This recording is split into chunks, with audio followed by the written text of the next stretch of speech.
Hi guys, good morning. আজি হৈছে 12 July আৰু এতিয়া বাজিছে 8টা। মই ৰাতিপুৱা উঠি পেলাই মুখ হাত ধুই পেলাই আজি ব্ৰেকফাষ্টত কি বনাও চাই থাকক। আজি ব্ৰেকফাষ্টত মই বনাম খিচুড়ি আৰু এয়া খিচুড়ি হৈছে সাবুদানাৰ খিচুড়ি। বনাবলৈ খুবেই সহজ হয়। আহক মই আপোনালোকক দেখাই দিওঁ। কিন্তু তাৰ আগতে বন্ধুসকল আমাক কিছুমান সামগ্ৰী লাগিব। আহক মই বাহিৰৰ পৰা আমাৰ পুদিনা পাত লৈ আহোঁ। এই সাবুদানা খিচুড়িত পুদিনা পাত ব্যৱহাৰ কৰা হয় আৰু পুদিনা পাত আমাৰ ঘৰতে আছে। মই পুদিনা পাত লৈ আহি পেলাই আমি খুব ধুনীয়াকৈ সাবুদানাৰ খিচুড়ি বনাবলৈ পাৰিম। এয়া হৈছে পুদিনাৰ পাত। ইয়াতে মই বেছি পুদিনা পাত নলওঁ, অকল 2-4টা পুদিনা পাত লৈ লৈছোঁ। এয়া দেখিবলৈ পাইছে খুব ধুনীয়াকৈ পুদিনা হৈছে আৰু পুদিনা পাত আমি ছিঙি ল'লোঁ। এই পুদিনা পাত হৈ যাব, এইখিনি পৰিমাণে যথেষ্ট। এয়া আমি প্ৰথমতে পাত্ৰ এটা লৈ লৈছোঁ আৰু ইয়াতে আমি ব্যৱহাৰ কৰিব লাগিব ডাঙৰ চাবু। এয়া দেখিছে, এয়া হৈছে ডাঙৰ চাবুটো। আপোনালোকে খিচুড়ি বনালে সৰু চাবু ব্যৱহাৰ নকৰিব, ডাঙৰ চাবু ব্যৱহাৰ কৰিব। এইবাৰ আমি এই চাবুটো ইয়াতে ঢালি দিলোঁ আৰু ঢালি দিয়াৰ পাছত আমি ইয়াতে ব্যৱহাৰ কৰিব লাগিব পানী। আমি পানী ঢালি দিম আৰু খুব ভালদৰে আমি চাবু ধুই ল'ব লাগিব। সাবুদানা তিয়াই যোৱাকৈ অকণমান পানী ব্যৱহাৰ কৰিছোঁ আৰু এইখিনি আমি খুব ভালদৰে থৈ দিব লাগিব আৰু সিজিবলৈ দিব লাগিব, মানে কোমল হ'বলৈ দিব লাগিব। এয়াই এবাৰ দেখা পাইছে যে আমাৰ চাবু টাইট হৈ আছে, কিন্তু যেতিয়া সিজি যাব তেতিয়া খুব ধুনীয়া কোমল হৈ আহিব আৰু তাৰ পাছত আমি খিচুড়ি বনাবলৈ পাৰিম। এবাৰ এটা চচপেন গৰম হ'বলৈ দিলোঁ আৰু ইয়াতে ব্যৱহাৰ কৰিলোঁ পানী। ইয়াতে আমি আলু বইল হ'বলৈ দিব লাগিব। মই ইয়াতে এটা ডাঙৰ চাইজৰ আলু এনেধৰণে কাটি লৈছোঁ আৰু এইবাৰ আমি এই আলু বইল হ'বলৈ দিব লাগিব। আপোনালোকে আলু বইল কৰি ল'ব আৰু আলুৰ জোখ আপোনালোকৰ হিচাপে দি ল'ব, কাৰণ বেছি আলু দিলে বেছি ভাল লাগে। আৰু এইবাৰ এখন পেন গৰম হ'বলৈ দিলোঁ আৰু ইয়াতে এইবাৰ ব্যৱহাৰ কৰিম বাদাম। এয়া পিনাট হয়, মানে বাদাম, আমাৰ ইয়াতে বাদাম বুলি কোৱা হয়। ইয়াতে বাদাম দি পেলাই আমি ড্ৰাই ৰ'ষ্ট কৰি ল'ব লাগিব, মানে ভাজি ল'বলৈ লাগিব। কিন্তু ভাজোঁতে মই তেল ব্যৱহাৰ কৰা নাই, ধুনীয়াকৈ আমি ভাজি ল'ম।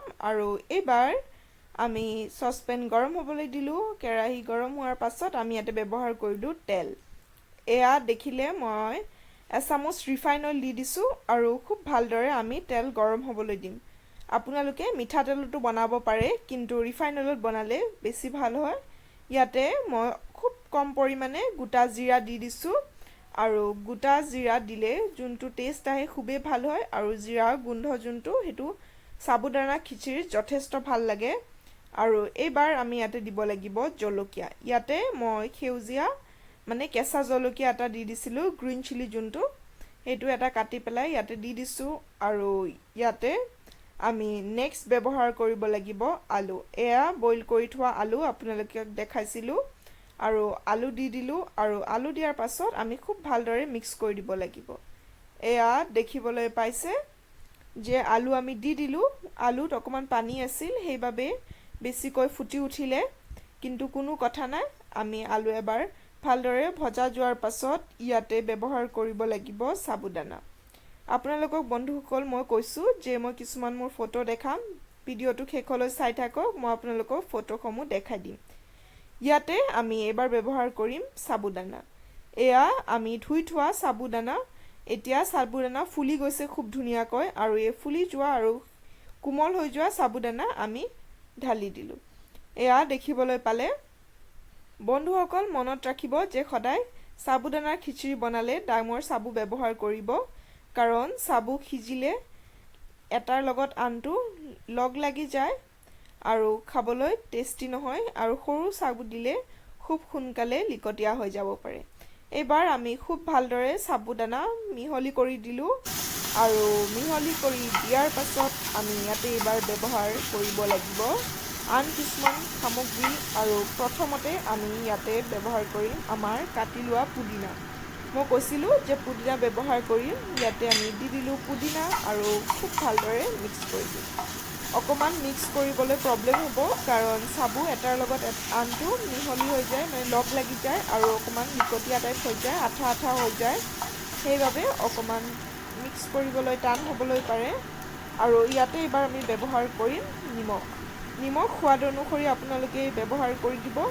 মই ইয়াতে নিমখ ঢালি দিলোঁ আৰু খুব ভালদৰে আকৌ মিক্স কৰিলোঁ। এয়া দেখিবলৈ পাইছে। আৰু ইয়াৰ পাছত আমি ইয়াতে ব্যৱহাৰ কৰিম বাদাম। মই ভাজি লোৱা বাদামৰ বাকলি গুচাই পেলাই গুড়ি কৰি পেলাই লৈছিলোঁ। এয়া বাদাম আমি দি দিলোঁ আৰু খুব ভালদৰে আকৌ মিক্স কৰিলোঁ। মিক্স কৰা হোৱাৰ পাছত আমি গেছৰ ফ্লেম বন্ধ কৰি দিলোঁ আৰু আমাৰ সাবুদানা খিচৰি ৰেডি হৈ গ'ল। আহক ফটোসমূহ চাই লওঁ। এইখন ফটো মই আজি ৰাতিপুৱা এনেই উঠিছিলোঁ আৰু এইখন হৈছে মোৰ ফ্ৰেছাৰ্ছৰ, মোৰ MBA ফ্ৰেছাৰ্ছৰ ফটো। এয়া সৰস্বতী পূজাৰ ফটো হয়। এইটো 2019ৰ সৰস্বতী পূজাৰ ফটো আৰু এয়া 2018ৰ সৰস্বতী পূজাৰ ফটো। এয়া মোৰ মামাৰ বিয়ালৈ যাওঁতে জোৰোণৰ ফটো। এয়া 2020ৰ সৰস্বতী পূজাৰ ফটো। এয়া দৌল গোবিন্দ মন্দিৰত উঠা ফটো আৰু শেষত মোৰ সকলোতকৈ প্ৰিয় ফটোখন।